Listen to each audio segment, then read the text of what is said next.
while I've got him up here, we've also got a presentation today from the Apple Growers Association.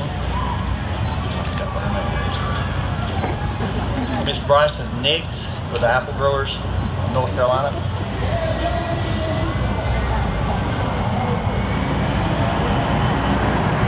Mr. Troxler, I would like to present you this Apple gift basket on behalf of the North Carolina Apple Growers Association. We really want to thank you for your welfare and your interest in the apple industry. And although we don't have a great crop this year, we still want people to know that we have North Carolina apples, and we hope you will enjoy this gift basket and keep enjoying North Carolina apples.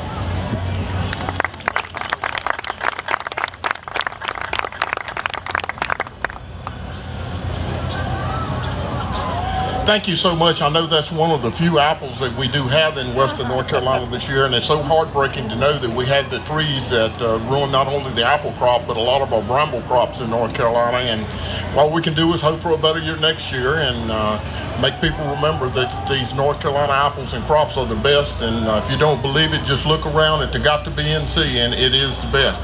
And I do thank all of you for being here this morning. I need to clarify a couple things. Matt, it does not rain on my fair, by the way, so we will not accept that. And I was sitting here thinking how good this place looks and how hard Matt and his crew have worked to get it to the point it is, and thinking about how much these trees had grown since last year, and up walks a tree. So I thought I was hallucinating a little bit, but that's just one of the on-grounds entertainments that we will have during the fair. And I think we all know that the fair is a fun place, and we've got so many rides and exhibits, and of course the great food that we have here.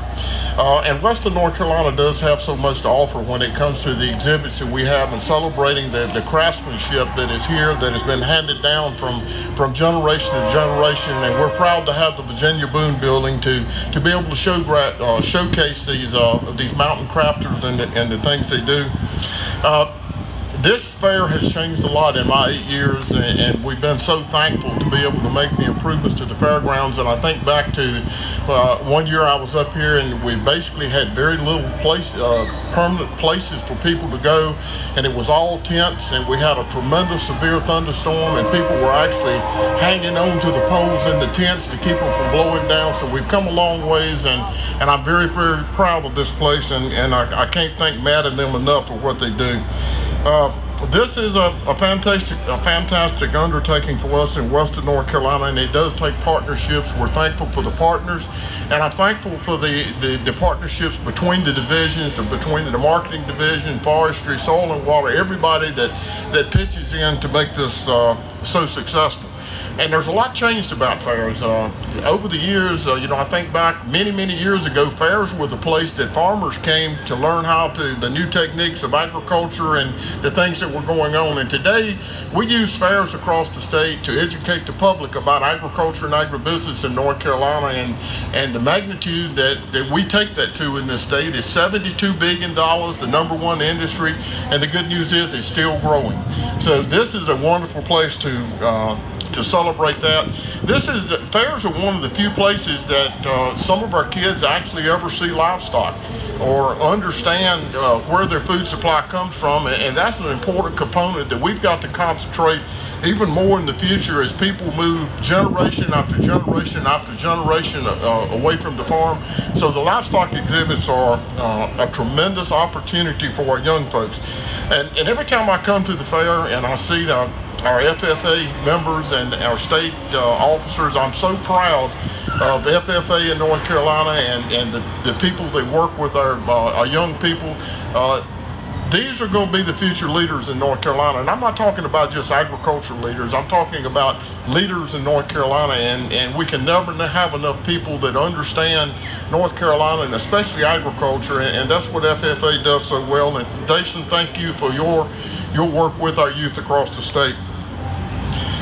This state is changing. I think there's no question about that, but the one thing that won't change, we're always going to put on an agricultural educational fair and a fun place for people to come. I can't imagine that there's anything better for people to do during the next 10 days than come out here to the fair and enjoy all that we have for the price of admission. It's just a wonderful opportunity, and it's something that we want to make sure that we continue to offer. I'm excited about the regional entertainment that we're going to have here on the stage this year, and you know that we could bring in acts from all over the country, but I think it's more to the flavor of this fair and to the flavor of Western North Carolina to celebrate our own artists that are so good here in North Carolina. So we'll be doing a lot of that this year, and you know, I'm just appreciative of the fact that so many people work so hard to do this, and that people do come out to see us.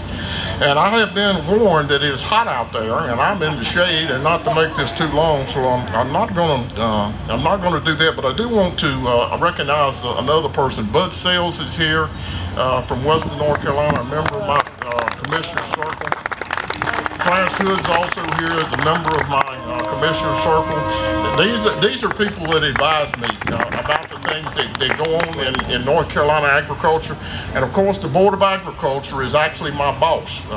I've got 9.5 million bosses in North Carolina. They're the citizens of this state, but on paper, these people actually are my boss when it comes to the matters of agriculture, especially policy. So I'm going to behave in the presence of my bosses today, and we're going to cut the ribbon and get this fair underway. And Ray Rapp, I want you to come up here and help me cut this ribbon.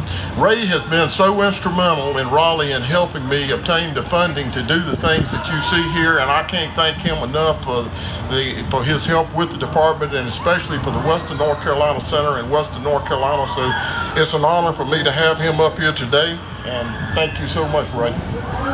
Thank you. And with that, I'm going to ask everybody that's going to help us cut the ribbon, cut the ribbon.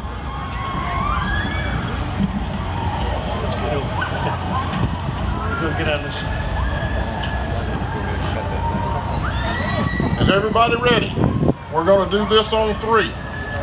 1, 2, 3.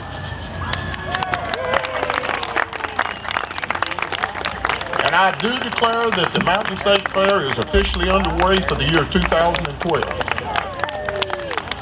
Good. Good.